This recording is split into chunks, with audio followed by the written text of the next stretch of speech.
let's talk about what happens sometimes with rescues, as far as what they may miss. Yeah. Because rescue means so many different things to so many different people. Yeah. Let's talk about that. What we believe that by doing it slowly, all the great things that we get to experience along the way. Yeah.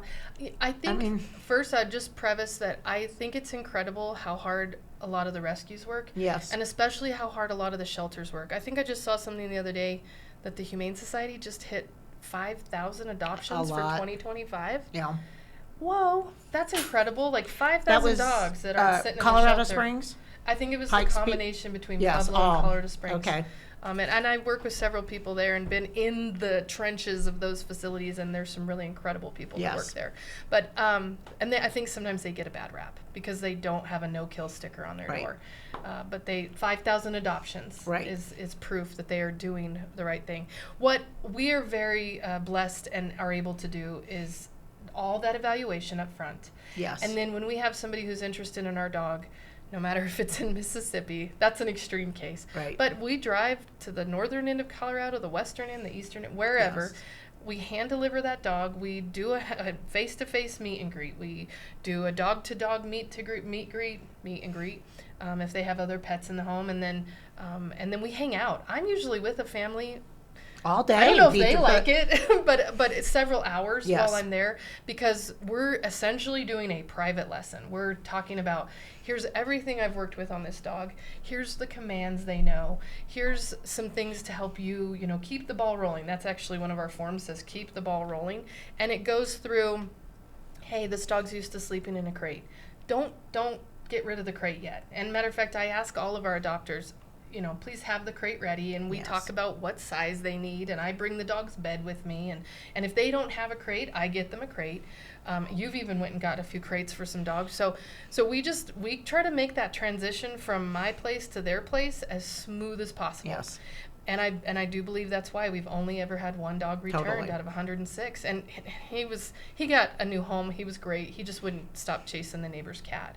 So I think that personal touch of being there with the humans, and I know not everybody can do that. I realize that. But I think if one person can get in the car and drive and take care of dogs, and it's not just me, we all do this together, but like I said earlier, that boots on the ground, that model can be copied by other people to a certain extent. And we would love to see that. Yeah. People, slow down.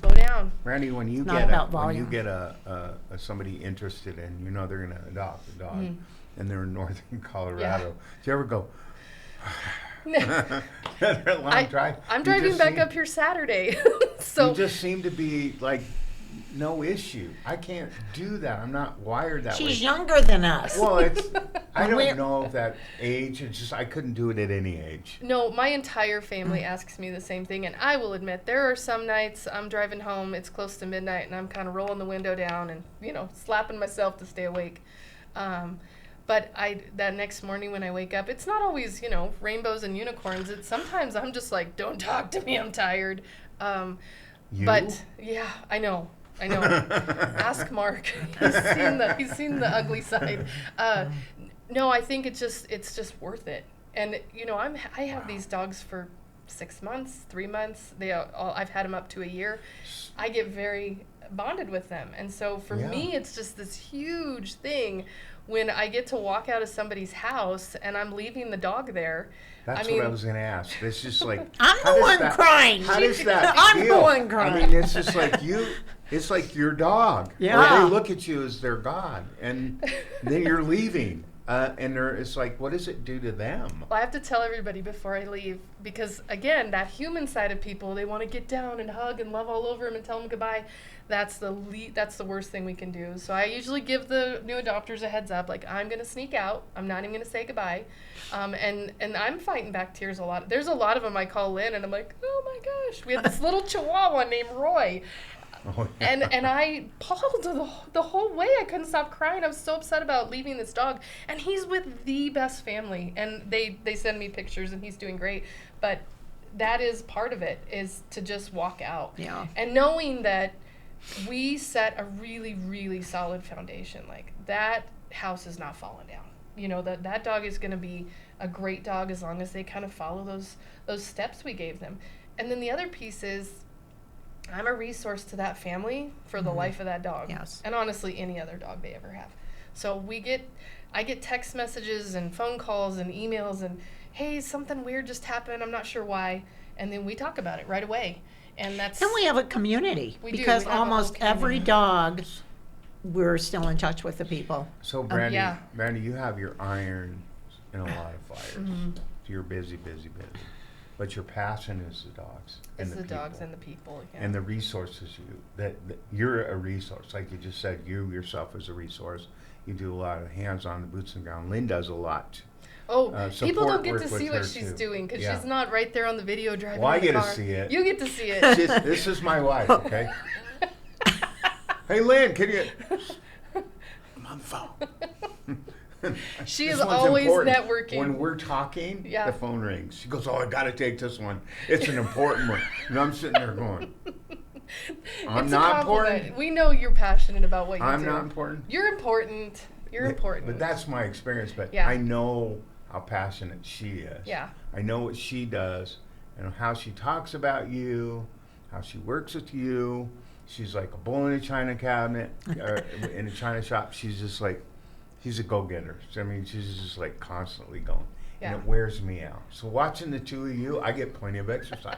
But we complement each other in our personalities. As long as you stay in your lanes, and I think you've learned to do that. Yeah, we have. So you have Good Dog, Good Life, and then you have Positive Pathways and Canine Solutions. It's just like you guys are like meant to be together. And it's awesome. And so, but going forward, my question, and Lynn doesn't even know I'm asking these because they're coming as you talk with.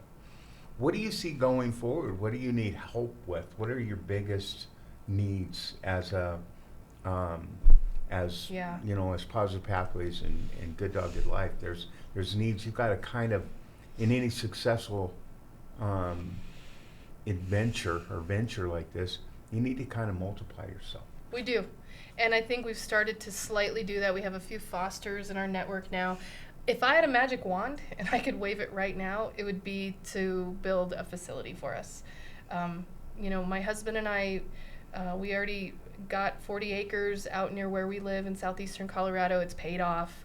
And every time I drive by it, I'm just like, I just envision. You had a little video of it. I did, I took a video of it the other day. Yeah, our vision. Is so cool, yeah. And that, to me, if I had a place like what I have now, but on a larger scale, just so we could bring more dogs in. I've met some people that are near me that want to help and volunteer, and so I think we have the people, we have the land, we just need the structure now, and that's kind of our big pie in the sky goal, is that. Well, I think that's coming, and it's not a pipe dream. It is not pie in the sky. It's not a pipe dream because you can just tell when that passion meets what they need.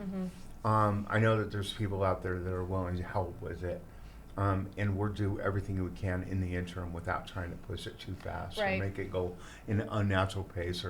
Or the one thing Lynn and I talked about when we were on the way was counting the cost. Yes. Of everything that we do. And as Christians, that's what we do. And we count the cost of everything. So we're not willing to sacrifice or to what's the word I'm looking for? Do something just to gain funds. No, it's definitely not about that. We're only willing to do what's right, and not just for donors' sake. Right. This is, and we've said this from day one. This is not about getting a paycheck. Right. Never been about money. No. Even though money is part of it. It's the only way we can go. But natural, and like you were just saying, naturally, we have some really awesome people that are just like us. You know, they're not filthy rich. They love animals and they want to help. Givers. And they're givers. And so that's a lot of that is how we pay for the dog food and how we pay for the medical bills and. The reason, and just it always never fails. Like when one of us gets frustrated, like I'm almost out of food. And I've questioned myself sometimes, like, should we even be doing this? Should we be doing this? But then we're blessed, and I get a big box from Chewy, and there's 4 big bags of food in there. And then, and that is what keeps us going. And I tell her that all the time. And thank goodness we don't ever feel this way on the same day of wanting to quit. Because usually when she's feeling that way, I'm like, no way, this just happened. And when I'm feeling that way, she jumps in and says, I bet you Mark won't let you quit either. And I won't let her quit, because we have to encourage her and support her in her passion, because I know how important it is to her. She's been passionate about so many things in life. This happens to be today, and it'll always be animals, always has been since she's a little girl. I know that, and me too, since I was a little boy. I was always a boy. But we absolutely love what you're doing. So the growing's happening, the passion's already there, changes have to be made, so you have that facility that you want. And you know what was cool is when the you land. made that video. I had a little vision in my head. Just don't know why. I don't usually have these, but I just saw a building filled with dogs.